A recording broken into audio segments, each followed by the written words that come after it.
कुण्या राजाची ग तू राणी या मालिकेच्या 19 ऑक्टोबरच्या भागामध्ये इकडे आता अशोकने कॉल करून सुबोधला सगळा घडलेला प्रकार सांगितलेला असतो आणि तो सुबोधला म्हणतो, तू एक काम कर, तू भास्कर दादा सोबतच राहा, कारण त्याला कधीही गरज लागू शकते.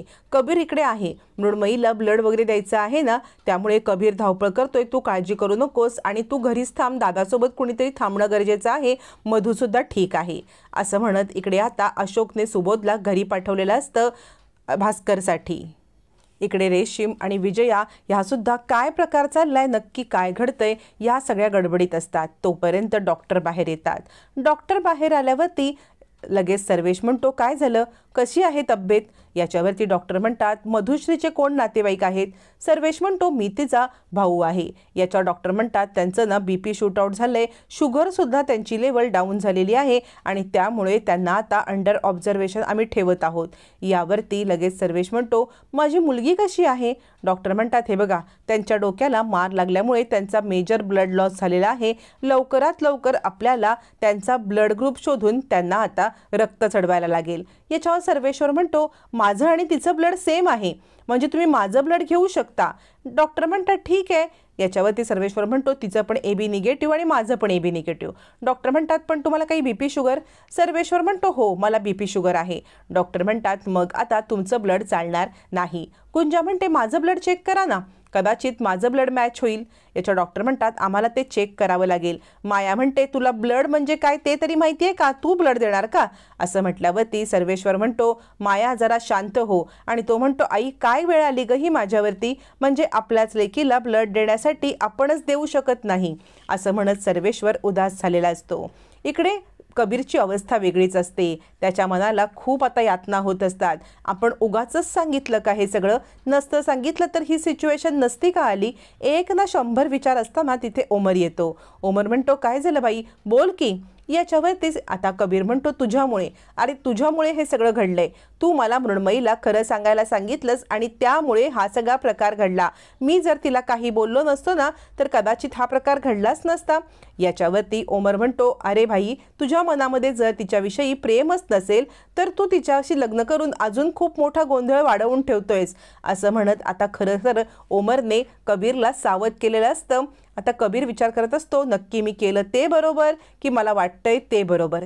तितक्यात तिथे गुंजा येते. गुंजा समोर येते आणि म्हणते, साहेबा काय केलं तुम्ही, हे सांगण्याची सगळ्यांना काय गरज होती, म्हणजे मृण्मयीताईंना हे का सांगितलं. कबीर म्हणतो, मग हे ओझं घेऊन मी किती दिवस जगू. याच्यावरती गुंजा म्हणते, तुम्ही तुमचं ओझं कमी केलं पण बाकीच्यांना किती त्रास दिलात कळतंय का. कबीर म्हणतो, पण माझ्या होणाऱ्या त्रासाचं कुणाला काही पडलेलंच नाही आहे. यावरती गुंजा म्हणते, तुम्ही तुमचा त्रास कमी केलात पण आज त्यामुळे मृण्मयीताईंचं जीवन धोक्यात आहे. तुमच्यामुळे आज आय सुद्धा हॉस्पिटलमध्ये पडलेली आहे. बाकी सगळ्यांना घरच्यांना किती त्रास होतोय. कबीर विचार करतो, ही गुंजा कोण कुठची, पण दर वेळेला हिचं बोलणं मला का बरं पटतं. हिच्याशी लग्न झालं असलं तरी मी हिला लग्नाची बायको कधी मानलंच नाही, तरीसुद्धा मला हिचं म्हणणं का बरं पटत असावं दरवेळेला. असं म्हणत कबीर आता विचार करत असतो. तोपर्यंत इकडे सर्वेश्वर ब्लड ग्रुपची व्यवस्था होते का ते फोनवरती पाहत असतो. माया म्हणते, काय झालं सर्वेश, ब्लड ग्रुप मिळालं का. सर्वेश म्हणतो, मी प्रयत्न तर करतोय पण कुठूनही काही पॉझिटिव्ह रिस्पॉन्सच येत नाहीये माया. असं बोलणं चालू असताना नर्स येते आणि गुंजा गुंजा गुंजा कुठे आहे, गुंजा कुठे आहे असं म्हणायला लागते. त्यावरती सर्वेश्वर म्हणतो, काय झालं. नर्स सांगते, अहो ती गुंजा आहे ना तुमच्यासोबतची, तर तिचं ब्लड ग्रुप मृण्मयीला मॅच झालंय. आता हे ऐकल्यावरती इकडे सर्वेश्वरला मोठा धक्काच बसतो. सर्वेश्वर म्हणतो, काय, गुंजाचं ब्लड ग्रुप मॅच झालं. आता सर्वेश्वर एका ठिकाणी निश्चितच बसतो आणि विचार करतो, म्हणजे आधीच डोंगरवाडीची, त्यात हिचं ब्लड ग्रुप मॅच. आता मात्र इकडे सर्वेश्वरला डोक्यात वेगळा विचार येत असतानाच माया बोलते, सर्वेश अरे काय बसला, जा बोलव जा तिला बोलव जा, पटकन आपल्या मृण्मयीला ब्लड देता येईल. असं म्हटल्यावरती सर्वेश भानावरती येतो आणि ताबडतोब तो आता गुंजाला आवाज देण्यासाठी निघतो. नाहीतर तो आपल्या विचारात डोंगरवाडी आणि ब्लड ग्रुप याच विचारात हरवून गेलेला असतो. कुठेतरी मनामध्ये त्याच्या आता संशयाची किडा वळवळायला लागतो. मग तोपर्यंत सर्वेश्वर बाहेर गुंजाला बोलवायला येतो. गुंजा म्हणते, आज तुमच्यामुळे हे सगळेजण अडचणीत आहेत. हा विचार केलात का? तुमच्या मनावरचं ओझं कमी केलं. पण मला ह्या सगळ्याची किती डागणी लागली. माझ्यामुळे हे सगळं झालंय. ना माझ्या जिंदगीला आधार आहे किंवा जिंदगीला अर्थ आहे, ना आमच्या रक्ताला अर्थ आहे. असं बोलणं चालू असतानाच तिकडे आता धावत पळत सर्वेश येतो. गुंजा कबीर लवकर या. आणि त्याचा आवाज खूप चिंतेचा असतो. तो आवाज बघून आता सगळेच जण हादरतात. कबीर म्हणतो, मामा काय झालं? गुंजा म्हणते, काय झालं? मृण्मयीताई बऱ्या आहेत ना? याच्यावरती लगेचच इकडे सर्वेश म्हणतो, हो, तिच्यासाठी आपल्याला ब्लड ग्रुप हवंय ना? तर गुंजाचा ब्लड ग्रुप मॅच झालाय बाळा, तू जा लवकर रक्त दे. आता गुंजाला आनंद होतो, आपण कुठून तरी मृण्मयीताईंच्या मदतीला आलो. मग ती ब्लड देण्यासाठी आत येते. गुंजाचा आता ब्लड काढून घेतला तर त्यावेळेला नर्स म्हणते, खरंच तुमच्यासाठी ही ना अगदी देवीच्या पावलाने धावत आले हो. म्हणजे हिचं ब्लड वेळेवरती मिळालं, नाहीतर खूप गडबड झाली असती. तोपर्यंत कबीर येतो आणि म्हणतो, गुंजा उठू नकोस, स्वतःला त्रास करून घेऊ नकोस.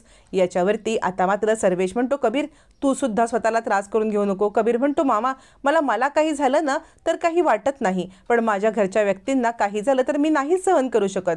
सर्वेश म्हणतो, मी पण तोच विचार करतोय की इतका तू घरच्यांचा विचार करणारा माणूस आणि अचानकपणे असं तुमच्या दोघांच्यात झालं तरी काय? पण इकडे माया खूप चिडते आणि म्हणते, बोल काय झालं माझ्या मृण्मयीला, तू काय केलंस? याच्यावरती सर्वेश म्हणतो, माया जरा शांत बस बरं. पण माया शांत बसायला तयार नसते.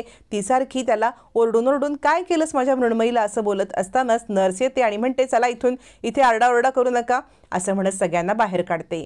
मग आता इकडे सर्वेश म्हणतो, माया चल आपण मृण्मयीची तब्येत बघूया. दोघं जण मृण्मयीकडे जातात तर इकडे कबीर मधूकडे येतो आणि तिचा हात धरत म्हणतो, आई मला माफ कर, आज माझ्यामुळे तुझी ही अवस्था झाली. पण मी तरी काय करू ग? किती वेळ मी मनामध्ये सगळं दाबून ठेवू? मलाच कळत नाहीये की माझ्यासोबत हे काय होतंय. आई खरंच मला माफ कर. मी हे सांगायला हवं होतं की नको हे मला माहीत नाही, पण तुझे जे संस्कार आहेत ना त्यानुसार मी केलं ते बरोबर आहे. पण माझ्यामुळे आज तुझी ही अवस्था मला बघवत नाहीये. शाळेत असताना साधा कधी मी तुला त्रास नाही दिला स्कूलमध्ये येण्याचा किंवा कुणाला काही बोलायचा, पण आज माझ्यामुळे तुझी ही अवस्था मला नाही ग बघवत असं म्हणत आता रडत बसलेला कबीर माफी मागत असतो. तोपर्यंत गुंजाची इकडे नर्स चौकशी करत असते आणि ती म्हणते, गुंजा अगं तू कुणाची कोण? म्हणजे मधुश्रीताई तुझ्या कोण? सासू का? गुंजा म्हणते, नाही. मग नर्स म्हणते, अगं मग तू कुणाचीच कोणी नाही तरी सगळ्यांसाठी इतकं का करतेस? गुंजा म्हणते, माझं जाऊ दे, तुम्ही सांगा की आय आणि मृण्मयीताई कशी आहे? नर्स म्हणते, मधुश्रीताई तर ठीक आहेत, पण मृण्मयीताईंची तब्येत जरा क्रिटिकल आहे. मग मात्र गुंजाला टेन्शन येतं की आपल्यामुळे मृण्मयीताईंची ही अवस्था झाली. कशी स्वतःला मी माफ करू आणि कसं काय तोंड दाखवू? मला तर कळत नाहीये, मला नरकात पण जागा नाही मिळणार असं म्हणत गुंजा रडत असते. मग गुंजा इकडे आता गणपतीच्या समोर मृण्मयीच्या जीवाची भीक मागत असताना कबीर येतो आणि तिला खायला देतो. त्यावेळेला गुंजा म्हणते, तुम्ही खाल्लत का? कबीर म्हणतो, हे बघ माझं प्रेम आहे म्हणून देत नाही, तू मृण्मयीला रक्त दिलेस म्हणून देत. कबीर तुटकपणे गुंजाला पुन्हा एकदा बोलतो.